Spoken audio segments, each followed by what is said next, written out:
Mardi 5 février, une grève générale devait avoir lieu partout en France.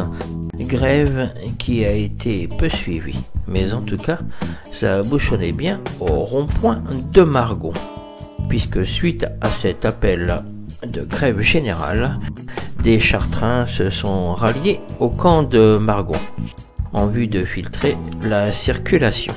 Toute cette journée du mardi, quelques gros ralentissements, mais dans l'ensemble, tout s'est plutôt bien déroulé.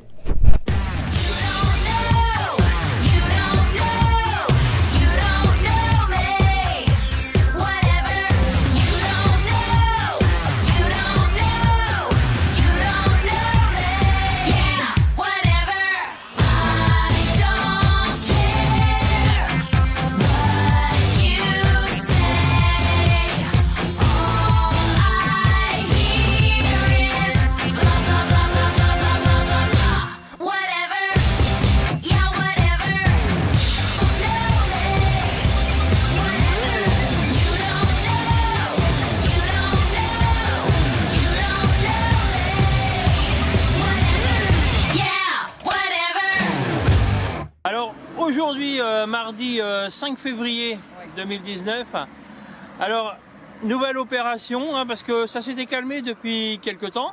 Ben oui, parce qu'on nous empêche de tout faire.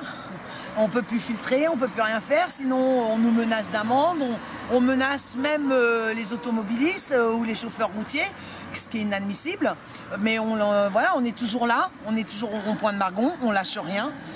C'est vrai que c'est dur depuis 3 mois.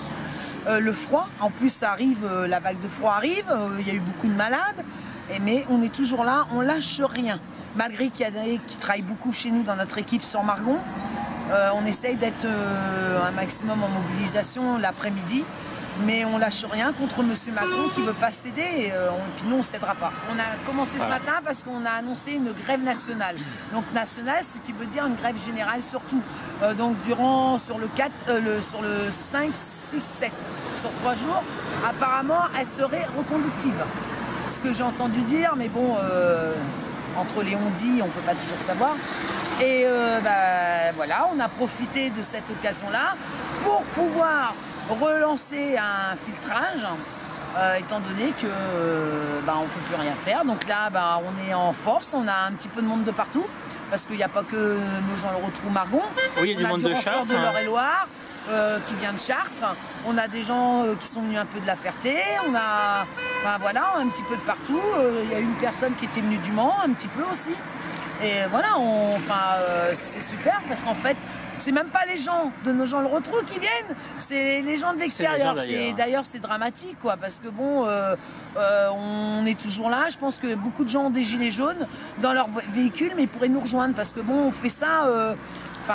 On le fait pour tous les gilets jaunes, donc ça serait cool qu'il y ait plein d'autres gilets jaunes qui viennent nous rejoindre comme avant, parce que c'est vrai qu'il y a des fois on entend dire ah ils sont assis au rond-point, ils font rien. C'est sûr que c'est pas 5 qu'on va faire quelque chose. Après on peut tenter de faire quelque chose, aller au-dessus des lois, aller au-dessus des forces de l'ordre. Mais pour aller au-dessus des forces de l'ordre, faut être nombreux. Faut être nombreux, voilà. Parce que si on n'est pas nombreux, on fait quoi? On peut rien faire. Alors quand vous filtrez, quelle relation avec les automobilistes et les routiers? Comment est-ce qu'ils le prennent? En général, ça se passe très très bien. Les routiers comme les automobilistes, on n'a pas de soucis. Il y en a 2, 3, on va dire, sur 10 camions. En général, les 10 camions, ça passe sur 10 véhicules. Allez, on va avoir 9 véhicules qui sont super cool et il n'y en a qu'un qui va ronchonner. Mais bon, ça, c'est comme c'était au début, hein, on le sait, même tous les jours. On a énormément encore de coups de klaxon, on a encore beaucoup de soutien. Mais le problème, c'est que les gens n'osent plus, je pense, venir nous rejoindre, je pense par rapport aux menaces de M. Macron et de M. Castaner. Parce qu'ils veulent mettre la pression en employant des mots grandioses, mais grandioses qui font peur. Et ça ralentit, et ça ralentit. Ça freine les motivations. Ça freine énormément les personnes aussi. Voilà. Mais non, on n'a pas de soucis. On a la preuve, là ça klaxonne encore. Enfin, on a toujours un soutien important. C'est là qu'on s'aperçoit que le mouvement il n'est pas du tout éteint. Mais pas du tout éteint en fait. Là la preuve, aujourd'hui on a relancé. Mais bah, ça fait du bien, ça fait plaisir d'entendre. Autant de coups de klaxon, autant de coucou, autant des gens qui nous disent de ne pas se laisser faire envers les forces de l'ordre. Parce que tout à l'heure, on a eu les forces de l'ordre qui sont venues. On a eu un routier, pareil, il a failli prendre 135 € d'amende parce qu'il a klaxonné. Je me suis mise tout de suite devant, j'ai dit non, vous n'avez pas le droit, c'est injuste. Un coup de klaxon, ça va pas, enfin, ça tue personne, quoi. Faut arrêter. En fait, mais vraiment, ils reçoivent vraiment. C'est là qu'on voit qu'ils reçoivent vraiment les ordres de là-haut. Et non, alors que là, nous, franchement, nos gens, ils n'ont pas trop à se plaindre de nous. Hein. On est quand même jusque-là, on est resté correct et réglo. Mais non, puis nous, on en a marre, on veut plus. Faut aller au-delà, même le pacifique. Être pacifique, c'est bien. Mais je pense qu'arrive un moment, on va être obligé de trouver une autre solution. On va être obligé de trouver quelque chose. Parce que c'est bon, on peut plus. Ça devient. Il cédera pas. Si on reste trop gentil, il cédera pas. À faire les bisounours, c'est pareil, il cédera pas. Mais on n'a rien contre les gens qui veulent pas bouger. Parce qu'il y a des gens qui ont plus peur que d'autres. C'est normal. On peut pas, même d'autres. Nous, on va sur Paris souvent, ou Le Mans. Après, il y a des gens, ils veulent pas y aller parce qu'ils ont peur. Et on peut pas forcer. Ils veulent être présents en action avec leur gilet jaune. Bien, ça fait montrer qu'ils sont là. Mais on peut pas forcer les gens. La peur, ça se contrôle pas. Mais ceux qui n'ont pas peur d'aller dans les grandes villes, en plein cœur de l'action, va falloir qu'on trouve une stratégie contre tout ça. Mai 68, ils l'ont fait. C'est sûr que mai 68, ils n'avaient pas toutes les armes qu'ils ont aujourd'hui. Le flashball, tout le tralala, ils n'avaient pas. Il y a un monsieur, l'autre jour, il s'est arrêté samedi soir, il disait nous, mai 68, c'était toutes les rues. Ça pétait de partout. Je l'ai fait, ça pétait de partout. Sauf qu'aujourd'hui, à peine arrivé sur un endroit, à peine arrivé sur un endroit, aujourd'hui, on n'a pas le temps de se disperser pour essayer de faire quelque chose parce qu'on est tout de suite parqués, nous tirent dessus comme des lapins parce qu'ils ont les flashballs. Donc ils se sentent forts et il va falloir que le peuple trouve une stratégie, qu'on trouve une stratégie tous ensemble, essayer de trouver comment on peut faire pour faire face à ça parce que c'est bon, on est des humains. On n'est pas, je sais pas, ils font des lois pour les abattoirs, qu'il faut arrêter de tuer le bétail à tort et à travers dans des conditions cruelles. Soi-disant inhumaines. Nous, on est humains et les conditions cruelles, elles sont là tous les week-ends. J'ai même vu samedi dernier, quand on était sur Paris, une fois de plus, les CRS empêchaient même les pompiers d'intervenir. Donc là, ça devient quand même catastrophique et très gravissime. Parce que quand on voit que les CRS arrivent à un point de prendre leur véhicule, quand ils voient les pompiers arriver et se foutre à travers et de boucher le passage des pompiers pour venir éteindre des feux ou secourir des blessés gravement atteints du visage avec un tir de flashball à moins de 10 mètres, je pense que là arrivé à un moment, faut falloir que vraiment on réagisse à ça. Ouais, là on tombe vraiment dans l'extrême. Ouais, voilà, là ça devient. Et après on va dire c'est nous l'extrême avec nos gilets jaunes ou quoi que ce soit.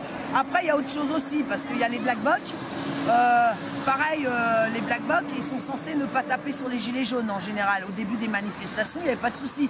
Les black blocs ils venaient, ils cassaient tout. Mais c'était pas les gilets jaunes. Au jour d'aujourd'hui les black blocs on se demande quelle partie ils sont. Si c'est vraiment les black blocs ou si c'est pas des flics quoi, parce que le problème c'est que les black blocs aujourd'hui ils en sont arrivés à taper sur les gilets jaunes, ils pètent tout mais ils tapent aussi sur les gilets jaunes.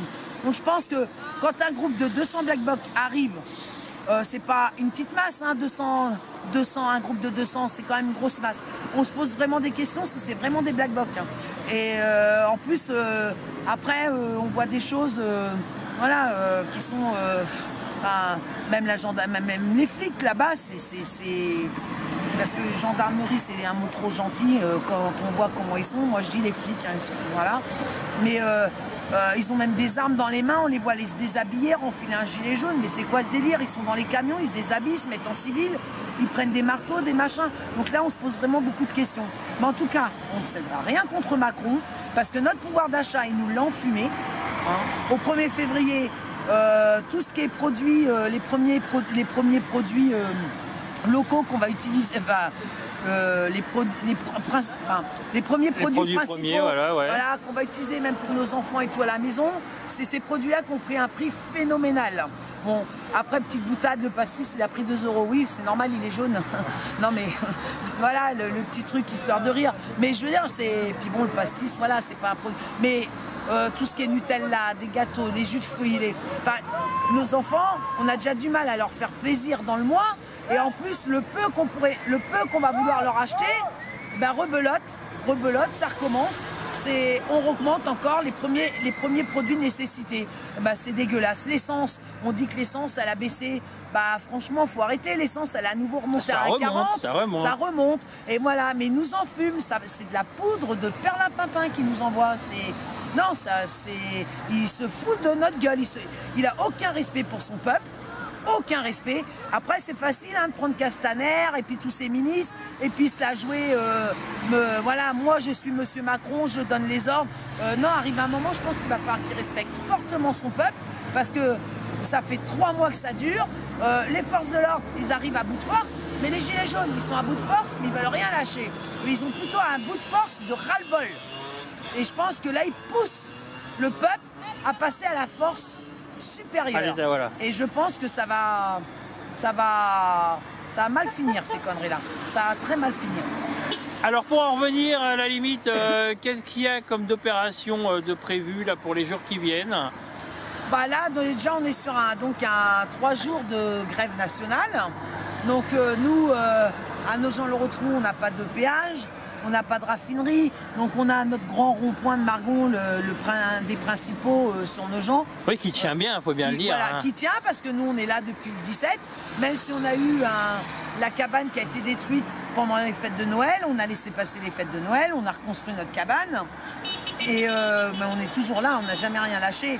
Et donc là, ces 3 jours-là, on espère que ces 3 jours-là, ça va relancer un truc.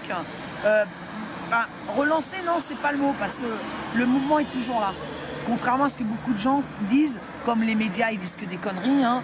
Donc, le mouvement est toujours là, il est encore plus fort. Il y a eu un moment de baisse pendant les fêtes de Noël, mais ça, c'est normal. Hein. On ne peut pas empêcher les gens de passer les fêtes en famille.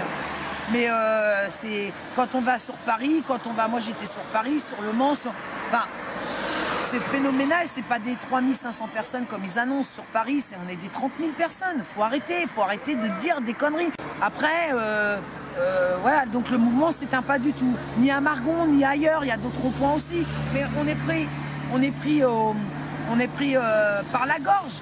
Parce qu'on ne peut plus rien faire. Donc c'est vrai que quand les gens ils travaillent au rond-point la journée, qu'ils viennent que le soir, la journée si on est 5, comme je disais tout à l'heure, on ne peut pas bloquer, on ne peut pas faire un filtrage à 5. Ouais. Mais on lâche rien, on est toujours là, on lâche rien.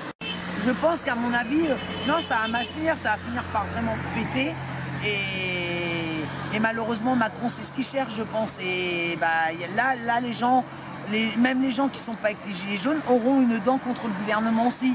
Parce que la personne principale qui est responsable de ça, c'est lui. C'est Macron. C'est Macron.